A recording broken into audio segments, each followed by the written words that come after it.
J. Penelope, and I will be your facilitator today for the PE class, which stands for Parental Engagement. We will be discussing simple ways to become more involved and active in your child's life. Those of you all who are joining, if you look to your right, if you're on your desktop, and hold on, I'm actually viewing with you all on my phone. Your child's life. There is a comment box so you guys can join in and let me know you're here. So I just want to give you a little background on me. I am a mother of several children. I have 2 biological children. I have 1 adopted child. I co-parented 2 children all the way through high school. And then I also had 2 who came over to spend the night once and never seemed to go home. So I've raised several children, the youngest of which is a senior in high school. So I have plenty of experience of dealing with different children and different personalities. So I'm sharing what I've learned over the years with you all. I'm also an educator. I taught middle school and high school special education. I have a master's in education and instruction and curriculum. So teaching is kind of my things, and kids are my passion. I am also the president of the BOUGIE Club, and this is the BOUGIE Institute. You all are tuning into our very first class on our digital campus, where the BOUGIE Club is actually a digital space. It's a club that resides on Facebook, and BOUGIE is an acronym for bold, outspoken, unapologetic, goodwill, inspiring, and epic. And the mission of the BOUGIE Club is to create opportunities for individuals to share information and ideas for the purpose of inspiring self-improvement, financial stability, and creating change in our communities at large. So this is what you're witnessing. You are witnessing BOUGIE in action. So without further ado, I'm going to go ahead and get started. So just so you know, I'll be toggling back and forth between full screen, where you can see me, and a PowerPoint presentation, so we can kind of stay on track. We are going to try to get this done in 30 minutes because I've set the session for 30 minutes. So if we don't meet our timer, it will cut off on us. If you all want to participate in the conversation, feel free to participate in the comments. There's also a poll at the bottom where I've already preloaded some questions for you all. So without further ado, I'm going to share my screen with you, and we're going to get started on the actual presentation. Well, I said that, but give me a moment. This is my first time using this platform, so I do have a bit of a learning curve. I apologize. I thought I had it set up, but it went too far. Okay, here we go. So what are we going to be covering today? Today we're going to be talking about ways to start the conversation.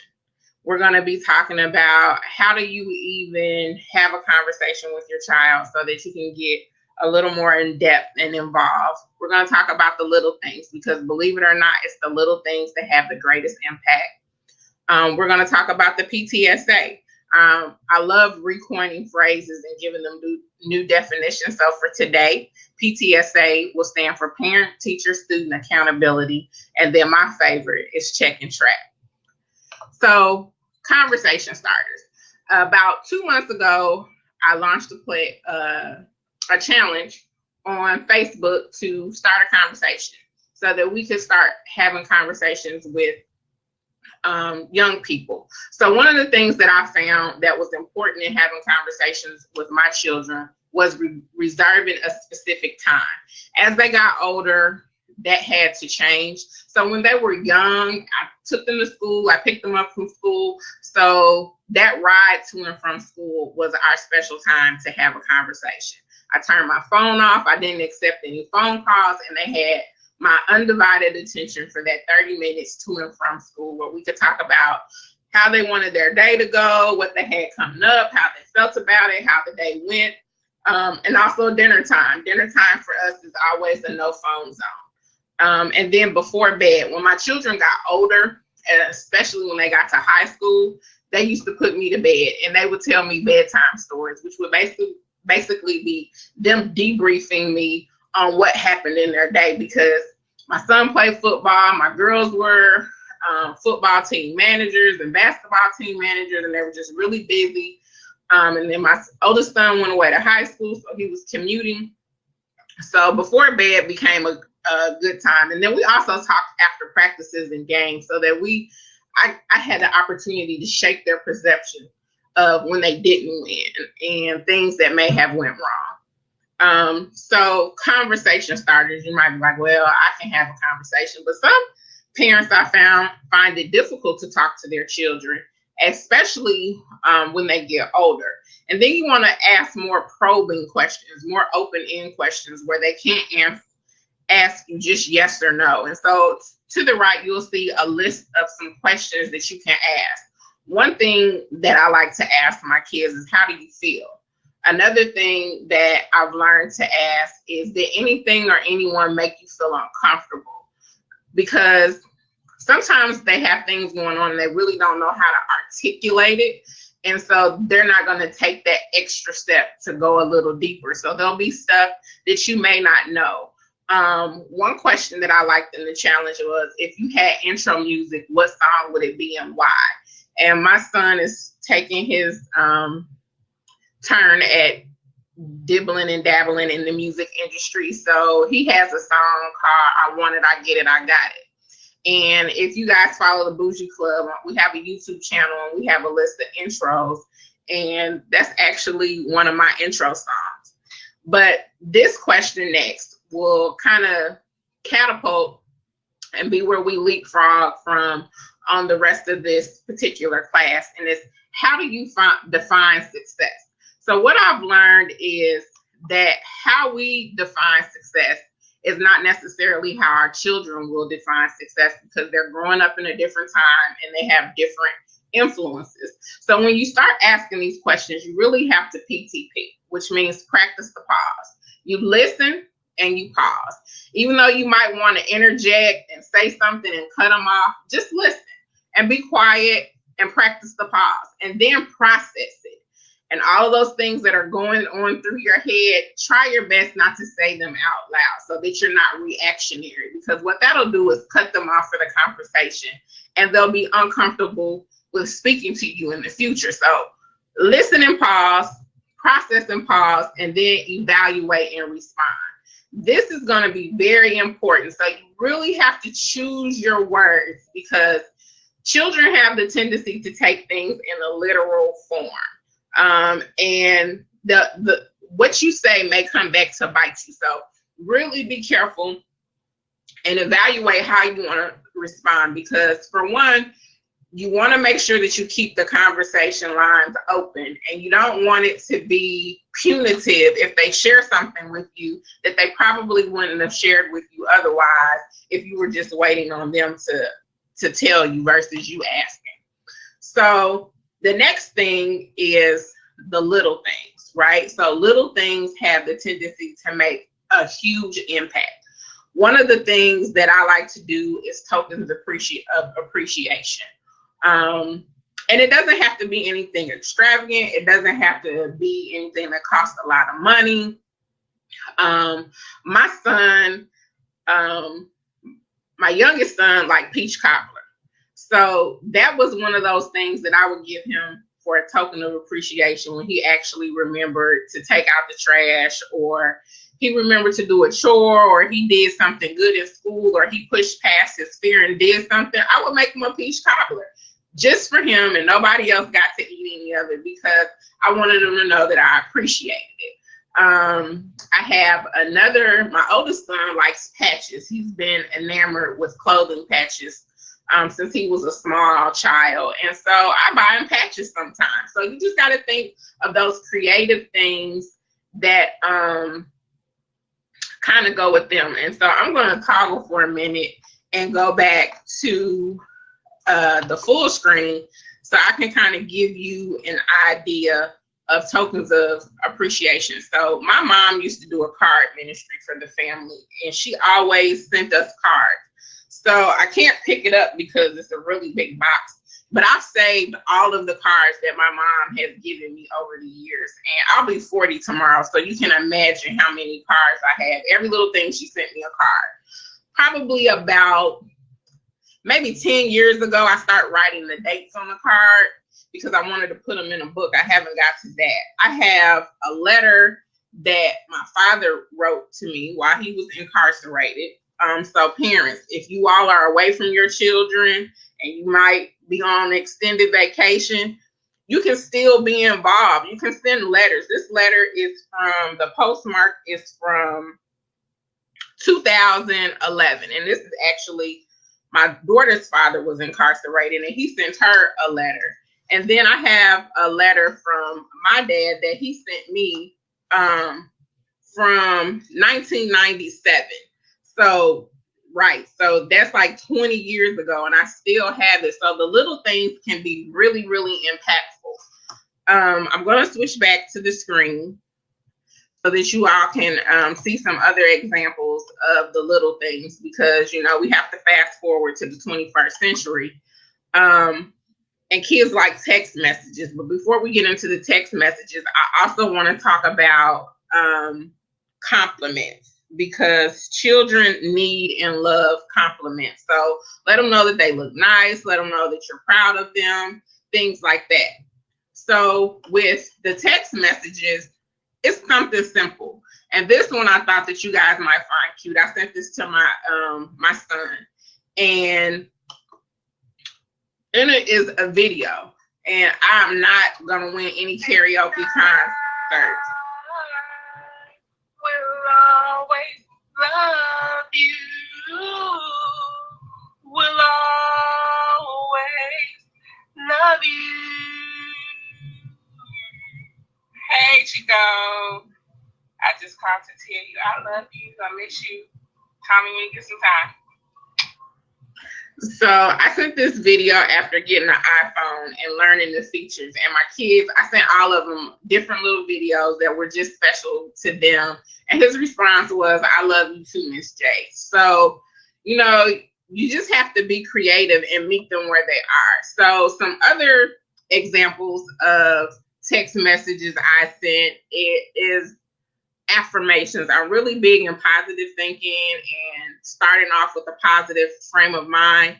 And this one was actually sent to my son's girlfriend. So I'm a real big proponent of the village. And just because it's not your child doesn't mean that you can't be impactful. And that might be the school teacher in me. And so just a quick snippet is, I told her, today is a new day. Today is a great day.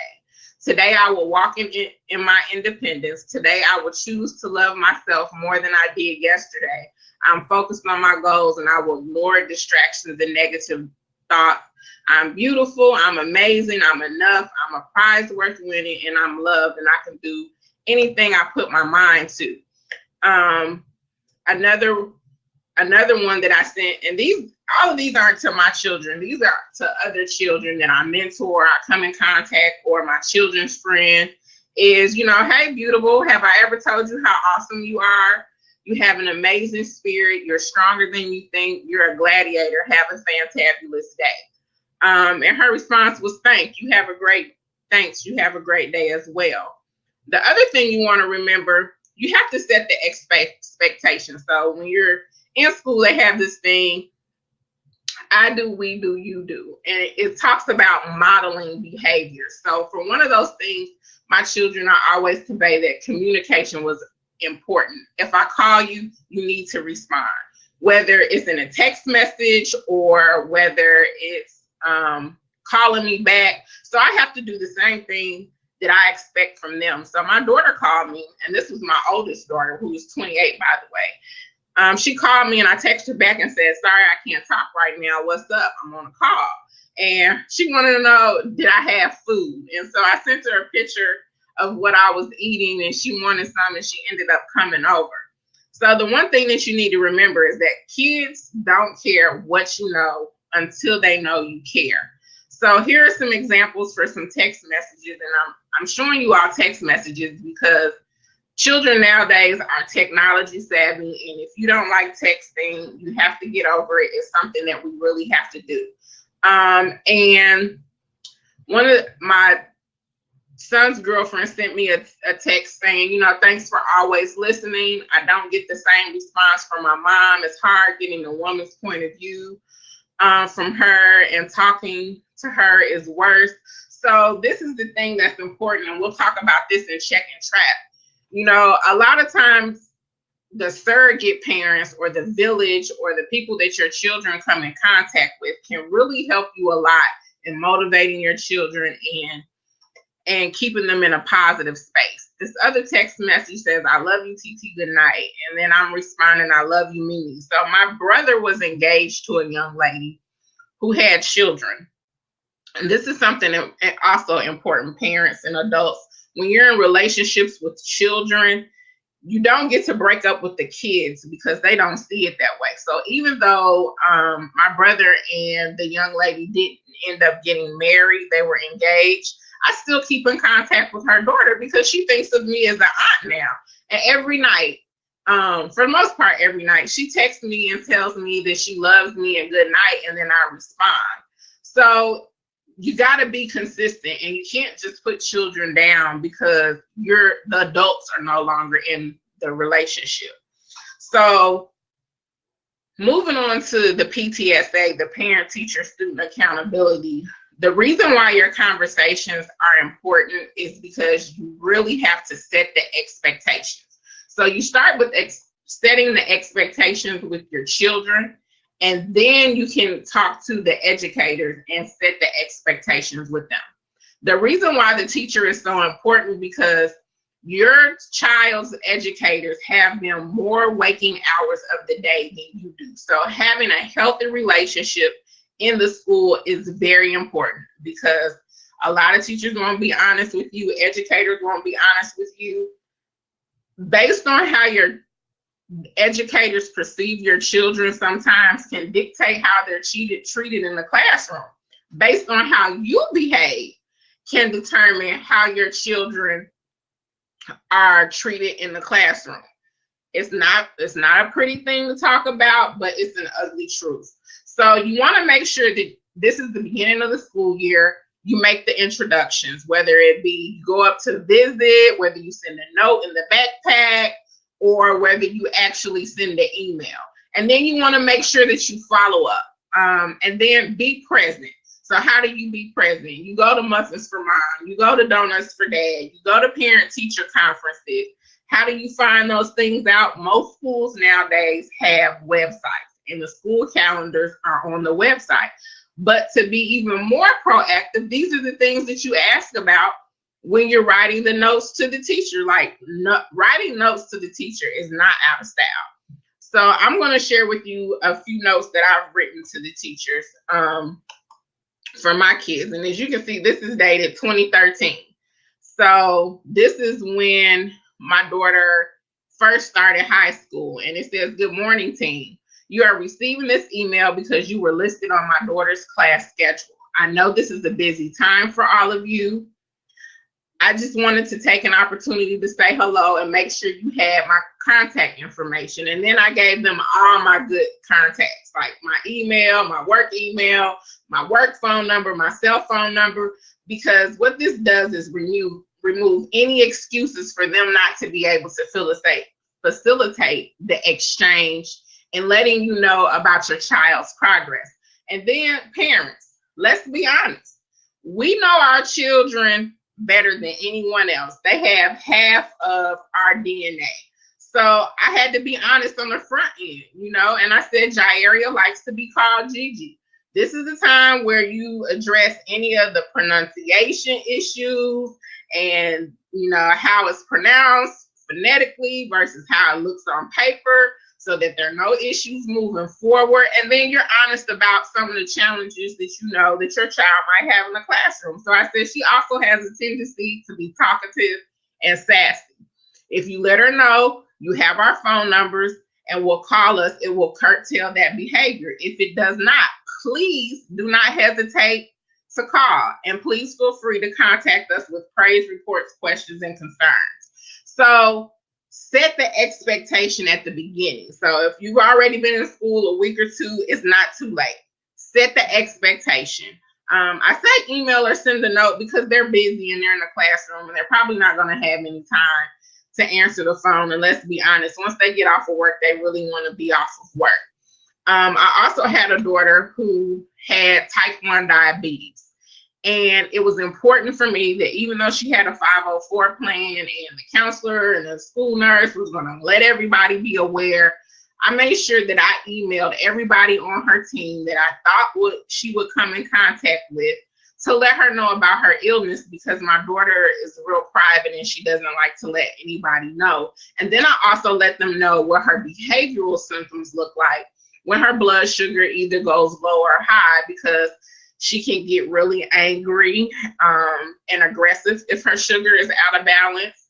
And so that could be a problem in the classroom. If her sugar is going low, she'll fall asleep in class. And these are things that teachers might dismiss as, negative behaviors. And for this particular child of mine, it could really be an indicator that something was going on with her health. And so I couldn't just take for granted that they would know. So I sent them a note, and I did this every year she was in school to make them aware. So moving on to my favorite one. And this one, I think, is probably the biggest thing to do, especially when your children start to get older and they start going places without you. And I'm going to switch screens and come back so that you all can see me again. Check and trap. So when you talk about check and trap is meeting their friends and the friends' parents. So if you all look down in the polls, I have a question where I ask you all, how many of you know who your children's friends are? Like, what are their names? What are their government names? Like, what's on their birth certificate, first and last names? What are these children's phone numbers? Invite them over, hang out with them at the mall so that you can get to know them. Who are their parents? You need to know their parents' names. You need to know their parents' contact information. Social media gives us so much information on people. Check the background. Do a background check. A job is going to do a background check on you. You do a background check on the people that your children are hanging out with. And then try to make a determination whether this is going to be a healthy relationship, or how can you arm your child to deal with situations that they may encounter while they're hanging out with these individuals. Because you don't necessarily want to just keep them away from kids that you don't think are good or, might be a bad influence, but you want to take the opportunity to allow your child to interact with people who may not share the same belief systems, so that you can teach them how to navigate in a world when people don't think the way they do and when they don't think the way that you do, and empower them and encourage them to always make the right decision. But they'll never know how to make the right decision unless they're put in an uncomfortable situation. So you want to make sure that you know who they're with. The other thing that I like to do is Jesus visits. So if you're a Christian and you read the Bible tells you we don't know the day or the hour that he's coming back. So my kids know you never know the day or the hour or when I'm going to show up. So because of that, you need to always be on your best behavior. This is why PTSA is so important, because I do pop-up visits at the school, and I've communicated with the teacher beforehand that, hey, I'm just going to pop in tomorrow to see what's going on in the classroom. Don't let her know I'm coming. Don't let him know I'm coming. That way, the teacher doesn't feel like she's being spied on, or he doesn't feel like he's being spied on. And then you can catch the behaviors while your child is in the act. And prayerfully, when you go, they'll be doing what they're supposed to. But in the event that they're not, you start to set the expectation that, hey, I don't know when my mom and dad are showing up, so I better always be on my best behavior, because peer pressure is a very strong influence. And they may have the tendency, to want to cut up. The next thing, especially if you have older children or children who are using phones, do phone checks. I check the phone. You cannot have a phone in my house that I pay a bill for and I don't have the password. They have secret apps. They take pictures. They do inappropriate things. Do the phone. Check the phone. You go through the text. I go through text messages. I go through the photo albums. I'm social media friends with my children. You know, if I can't be your friend, you can't be on that platform. And see what they're doing. You know, I got a shock of my life one time when I realized that my daughter was sending inappropriate pictures to a young man. And, you know, I hadn't seen those things on her since, you know, she started dressing herself. And I really was hurt and I felt some type of way about her sending these pictures, but that's what they do now. So we had to have a conversation and it got real different because, you know, she was ashamed, she was embarrassed, and she didn't want to let me have the phone. And so, you know, we had to talk about that and why it was inappropriate and what the ramifications were of those type of behaviors, and for her to know, you know what, this could come back and haunt you later, and that's the real deal. So the phone checks are very important. I don't want you all to think that I'm raising little cherubs over here and I haven't had to deal with any issues, but I want to share what I've learned with you all in dealing with those issues so that I can get to where I am now with the relationship that I have with my children. Another thing is conveying the plan and communicating the change. So I always tell my kids, you have to have a plan. You want to go somewhere and do something, what's the plan? How you getting there? How you getting home? Who's going to be there? What time is it? You know, and start teaching them how to check those details. Also, someone needs to know where you're at all times. If it's not me, a trusted, responsible person needs to know where you are at all times, especially when they're adults. Like my son is 23 and he'll still call me and tell me, you know, I'm going to meet this person such and such a place, or I'm going out of town. But you really want to start now with communicating the plan. Well, with conveying the plan and communicating the change. And so I'm going to go back to the screen so that I can show you all what exactly this looks like, because we're almost out of time. So communicating the plan looks like this. So my daughter sent me a message. Hey, I'm staying after school. Or this next one, we left the school. We're on our way back to the school. She has an iPhone. So she said, Mom, we switched locations. We're going to this pool party, and she sent me the location. And then one time I was out of town, she still called me and let me know, but she also let her brother know because he was in, you know, he was in charge. So for homework, I want you guys to designate a time where you can talk